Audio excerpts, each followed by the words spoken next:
We didn't have much luck with the tin of grey engine enamel that I got from Newark. It dried really flat and not very good at all. I mean, there it is, very flat and dismal. So we had rested in a tin of Craftmaster's engine enamel, Ruston Hornsby Maroon, and that's currently what we're painting the WD2 in.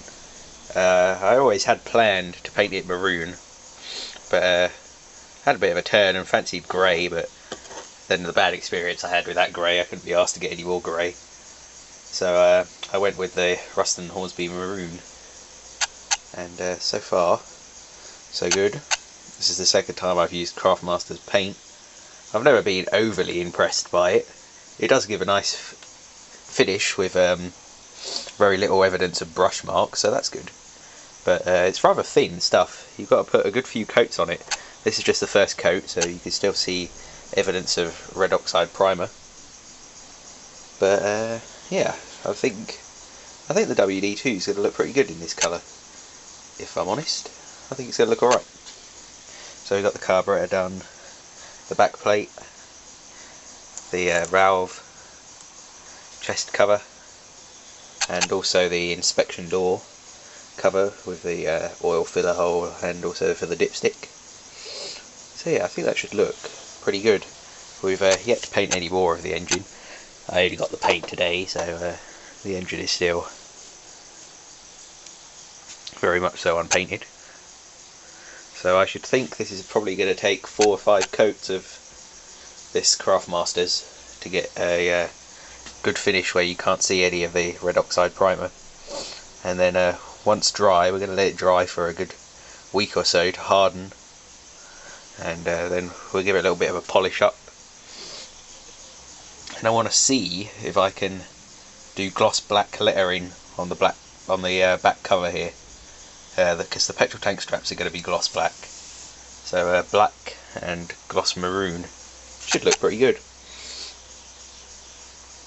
It does look pretty purpley. I can assure you it is maroon. Although for once it does actually seem to look the right colour on the camera than what it does in real life as well. They look about the same. So yeah, we spent a little bit of time getting nuts and bolts and washers ready. Got to get a few more ready. We've painted the exhaust in the heatproof black. Yeah, it's coming along. Once we've got everything painted and a governor arm, we should be home and dry. Then we just got to make a trolley. That'll be the most interesting part. Another trolley to make. Made so many trolleys now, I think I've lost count. But yeah, I think this is going to look good. This should look okay.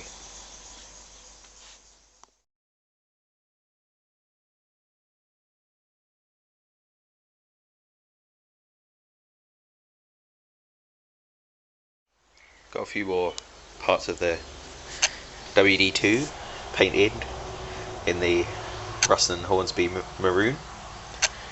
And yeah, back of the flywheel is looking pretty good. That's just the first coat. Probably have 3 or 4 more by the time it's actually done. So yeah, pretty pleased with how it's turned out. The colour dries nicely. I'll show you a few things that have actually completely dried now, which gives a really nice colour at the end. Also managed to paint the cylinder head. One of the most annoying things to paint on a WD, with all the thins to get in. But actually the Craftmaster's paint went on really nicely. Wasn't a problem at all, and that was quite easy to paint. Easier to paint than all the fiddly little bits on this carburetor. These are now dry. So it's going to be a nice glossy finish once it's done. Certainly better than the grey would have looked. Hopefully we're going to have a couple more coats of the maroon on this back plate, and then we're going to try and do the lettering in black. We're going to have a go, we're going to attempt it. God knows what it might end up looking like. Now that this is dry, actually, we can just just hover a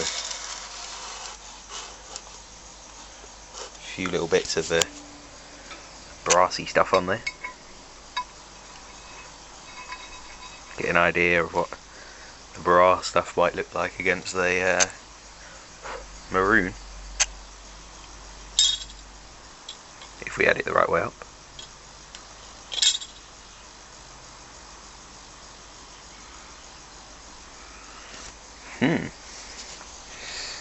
That should look pretty good once it's all finished being painted. Yeah, we've got to clean out inside the hopper and just give that a couple of coats of the maroon as well. It's already been painted inside once grey, so there's not much I can really do in terms of stripping it. So we'll just have to try and get a couple of coats over that. I'm not too bothered about what it really looks like in there, just as long as it's sort of matching the outside of the hopper, we'll be okay. Yeah, so we've only got 3 things to get a coat of a first coating on. One being the water jacket cover. Obviously the engine block needs a coat, but we're going to flush the sump out first before we actually go ahead and paint it. We should flush the sump out, and then we just got to do the other side of the flywheel. Got the first coat of Ruston Hornsby maroon on the crankcase now. That's just the first coat, and it's not looking too bad. Obviously you've got primer still showing through, but I've given most of the bits now a second coat. Like the flywheel over here had another coat last night. This is the back of the flywheel, and you can see there's pretty much no primer showing through now, so that's pretty good. It's not as it's a bit thicker than the Craftmaster's orange paint that me and Mate Doing Mend one used, which is a lot thinner than this stuff, and required many more coats to get rid of the primer underneath. But this goes on a lot better, and I'm pretty impressed actually. This has restored my faith in Craftmaster's paint. Not bad. Not bad at all. And it's drying with a really nice gloss as well. Really nice and shiny. And looks good in maroon. They do look good in maroon, these WDs. Here we've got a few more bits painted. This is the second coat for these parts here. Got a couple of bits of Briggs & Stratton ZZ on the bench as well. See the difference, the red and the maroon. I do like the maroon, it's a nice colour. And so the cylinder head has had 2 coats now. I think a third coat and she should be done. We've still got to sort out something for the inside, but she's probably, yeah, she's pretty much touch dry now. Yep, she's pretty good. These have all had a second coat. As you can see, very little evidence of any primer showing through now. So all these parts should be done fairly quickly. We should be able to put another coat on that, and then get the spec plate pinned on there. Then we could even see these were painted about 10 minutes after the cylinder head, so they're still a bit tacky. But then we should even be able to try a bit of black lettering on there. Got a couple of bits of the carburetor still to do, a few bits there, some washers to take up the space for the float chamber, and we also need to paint the cover and make a fine mesh gauze, and another mesh gauze to go in there. That is the crankcase breather in the carburetor, built into the carburetor. I didn't know that until Nigel brought his engine over, and I asked him, because I couldn't for the life of me figure out where the engine was breathing from, and yeah, he said they breathe from the hole in the carburetor, which makes sense, because there's a big gap in the casting where the valves are, which allows crankcase pressure to come up there and escape through the carb. And then obviously if it's burning anything past the rings, it just gets burned by the engine again. So pretty clean and efficient things.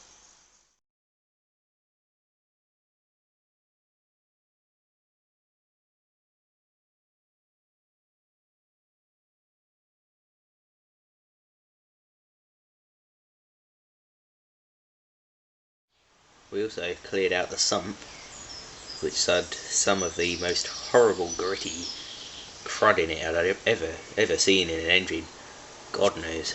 And if I didn't clean that out and just stuck oil in it, that most certainly would have done a number on the bearings. So I gutted that out completely, and it's looking pretty good now. I used a pretty interesting method to get all the oil and stuff out of there. One that we shan't comment on.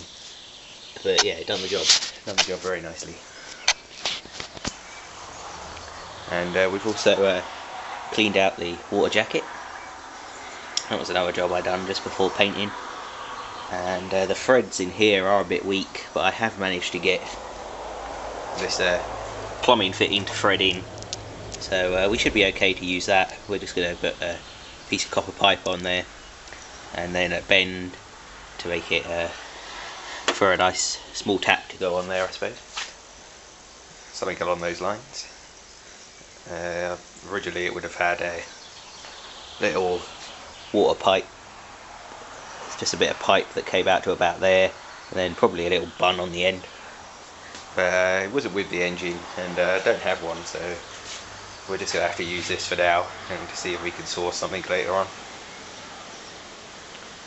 But that's the crankcase breather I was talking about. Just breathes through that hole there. I've got a carb gasket for it somewhere that I'm going to have to try and find. Also got a new head gasket for it as well. But we should go for the initial run, most likely with the old original head gasket in place. But I don't know, we shouldn't have a problem just sticking the new one on there. Should be okay. I don't think I'm going to use any sealant or anything, as long as the mating surfaces are flush. I highly doubt the WD2 cylinder head is warped at all. It is a pretty thick cast iron, so I don't think these could ever get that hot to warp the cylinder head. So we should be okay. Yeah, that's where we are with the WD2.